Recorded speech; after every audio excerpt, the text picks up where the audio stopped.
there. Subscribe to my channel. And also press this bell icon. Senator Tulfo binatikos ang mga hudas sa GSIS at SSS pensioners. Sobrang kawawa ang mga kapatid nating mga matanda na hostage ang kanilang pensions. Dahil kapos at kulang ang pensions nila, napilitan silang isangla ang kanilang ATM sa hudas na lending company. Narito ang video, panuurin natin. Si Nanay Teresa Merihildo, 65 years old, may bahay, at misis ng isang SSS pensioner na si Tatay Maximo Merihildo. Si Tatay Maximo po ay umutang sa Everfirst Loan Corporation noong 2019 hanggang sa June 2022. Ang Everfirst Loan Corporation ay isang lending company na nagpapautang sa mga SSS at GSIS pensioners at ginagamit nilang ATM ng mga pensioners bilang collateral. Noong December 16, 2022, namatay po si Tatay Maximo. Nahirapan na po kunin ni Nanay Teresa ang ATM. Umiiyak si Nanay Teresa sa akin dahil nawala na nga siya ng katuwang sa buhay. Hindi pa niya makuha ang ATM kahit sa pagkakaalam niya ay bayad na ang utang ni Tatay Maximo. Nagmamatigas ang Everfirst Loan at inipit pa rin daw ang ATM. Akin na pong natulungan si Nanay Teresa at maayos na pong nakausap ang Everfirst. Pero ang mas nakakaantig sa puso ko ay ang sitwasyon ng ating mga mahirap na kababayan na kinakailangang isanla ang kanilang pension ATM para mangutang. Ang kwento po ni Nanay Teresa ay hindi bago. Madami na po akong narinig na kwento ng mga matatanda na kailangan bumili ng gamot pero hindi sila makabili dahil nandoon at nakasanla ang kanilang ATM. Sa kaso po ni Nanay Teresa, 9,500 pesos po ang kanyang pension at ang kinakaltas ng Everfirst ay 9,000 kada buwan bilang hulog sa utang nila. At ang sukli na 500 pesos ay kailangan niyang dayuhin sa opisina ng Everfirst upang pantawid niya buong buwan. Nawalan sila ng freedom of access sa kanilang mga pera. Maraming pensioners po ang lumalapit sa programa ko o dito sa opisina natin sa Senado para maitawid ang kanilang mga pangangailangan para sa gamot o pang-ospital. Hindi man sapat ang nakukuha ng mga kababayan natin sa kanilang pensyon, malaking tulong pa rin ito sa mga mahirap nating kababayan na talagang walang ipon. Kaya kapag ito ay naipit dahil sa sanla, ATM, walang-wala na talagang pinagkukunan itong mga lolo at lola natin. Bakit ba nagkakaganito ang mga pensioners? Una, wala silang ipon.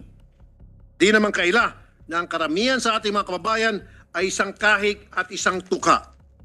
Kung anong kinita ngayon ay sapat lang sa pang-araw-araw. And that is why we have laws establishing the SSS and GSIS. We have RA 11199 or the Social Security Act of 2018 and RA 8291 or the Government Service Insurance System Act of 1997. In these laws, we enforce and regulate a means for our people to save through monthly contributions supplemented by shares from their employers. In these insurance systems, our people will have something to rely on for health, death, and other unforeseen incidents. Through these laws, they do not have to become a charity case. They grow old with some form of dignity. Pero ang problema po ay kulang na kulang ang pensyon ng mga retirees natin. Hindi ito sapat para sa kanilang sariling pangangailangan at sa kanilang mga pamilya. Kaya napipilitan po silang mangutang. But it is very difficult for the poor to secure loans from banks and other financial institutions. They just take loans from relatives or friends. But if none could give them, these Sangla ATM lending institutions provide an easy mode for securing a loan. They just turn over the ATM and their PIN code, and they're able to secure a loan with the pension ATM as their collateral. The problem, my dear colleagues, which I've encountered so many times with the complaints that I receive, is that our elderly pensioners are being taken advantage of. Their scheming children, relatives, or caregivers take their pension ATMs and take on a loan on their behalf, sometimes forging their signatures. These pensioners are unaware that loans have been taken under their name, or sometimes they are coerced to agreeing to their able-bodied caregiver or relatives. At kapag kailangan na talaga nila ng pera para sa kanilang pagkain, utilities, gamot o pang-doktor, sila ang walang napagkukunan. Karapatan naman po ng bawat tao na umutang kung gusto nila. Basta't naayon sa batas ang mga kasunduan. Wala namang masama po rito. Ang hindi ko po matanggap ay ang binigay natin sa ating batas upang maprotektahan ang ating mga pensioners sa kanilang pagkatanda ay nawala dahil sa Sangla ATM. Kung tutusin, itong pagbigay ng pensyon sa pamagitan ng ATM ay para sana mapadali ang pagkuha ng pensyon ng ating mga lolo at lola. Pero ngayon, ito ay napapasama pa dahil sa Sangla ATM. Let us remember, the policy behind the creation of the SSS and GSIS is social justice. This is a mandate of the Constitution. Social justice, according to Jose P. Laurel, is the humanization of laws in the equalization of social and economic forces by the state. To put it simply, as stated by my favorite president, Ramon Magsaysay, those who have less in life should have more in law. Excuse me. Pursuant to this mandate, we established the SSS and GSIS with a goal in mind to establish a sound and viable tax-exempt social security system suitable to the needs of the people, which shall promote social justice through savings and ensure meaningful social security protection to members of their beneficiaries against the hazards of disability, sickness, maternity, old age, death, and other contingencies resulting in loss of income or financial burden. Ang pensyon po na nakukuha sa SSS at GSIS ay a matter of public policy. This is not your regular insurance. This is provided by law pursuant to our public policy on social justice. Now, if this public policy is being hindered by schemes such as Sangla ATM, then we have to do something. What exactly is Sangla ATM? It is a form of informal lending wherein the ATM card is used as the collateral and where the lender uses the ATM card or debit card to withhold the payment from the salary payment on every pay until the entire amount is repaid. According to the Bangko Sentral survey in 2014, 39.9% of collaterals used for loan is Sangla ATMs.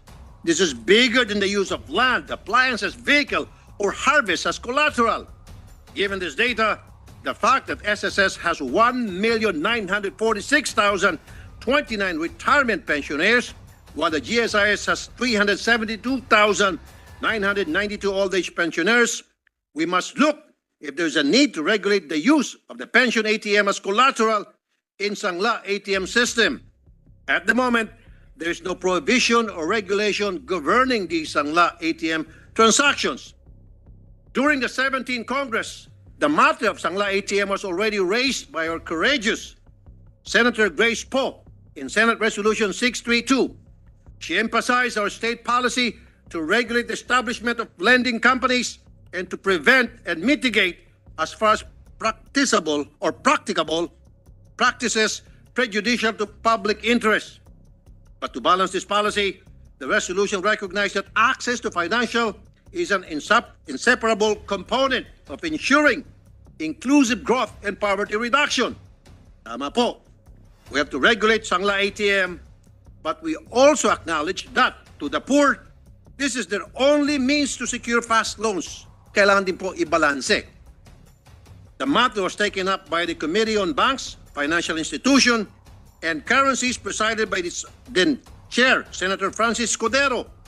During the hearing, the concerns regarding Sangla ATM were raised, but in the end, it was concluded that it is legitimate means of securing loan. The BSP held its opinion on whether there is a need to prohibit it outright. But the said hearing was held in 2018, or almost 5 years ago. I believe that there are still legitimate concerns regarding this mode of securing loans. And given new laws governing our banks and other related matters, maybe it is time to conduct an inquiry whether the system of Sangla ATM is a matter that needs regulation or even legislation. Mr. President, I'm looking into proposing the prohibition or regulation of the use of SSS and GSI's pension ATM as a collateral and providing corresponding penalties. And while we are on this matter, I would like to find out the stand of Central Bank and the Monetary Board with regard to the use of ATMs or debit cards as collateral for loans by lending companies. What are the implications of Sangla ATM to the security of our banking system and its compliance with all our other laws? And let us see if there are abusive lending practices in these, if there are abusive lending practices in these transactions. Finally, seeing the plight of our elderly regarding securing loans, an inquiry on the possibility of providing lower interest rates for our pensioners and a ceiling on the loans they take should also be conducted, Mr. President. The opinion of our economists and financial experts would be key to the development of policies surrounding this matter. I ask the support of my dear colleagues for us to provide genuine social justice for our people. Hindi po yung salita lang or batas sa papel. Let us make them feel what really means to have more in law. Good afternoon, Mr. President and my dear colleagues. Magandang hapon po. Kung ikaw ay mayroong opinion sa isyong ito, malaya kayong makakapag-komento dahil open ang comment section para sa inyong saloobin. Maraming salamat po. Hanggang sa muli, para sa mas marami pang showbiz update at political na issue, mangyaring laging nakasubaybay sa channel na ito. God bless us all.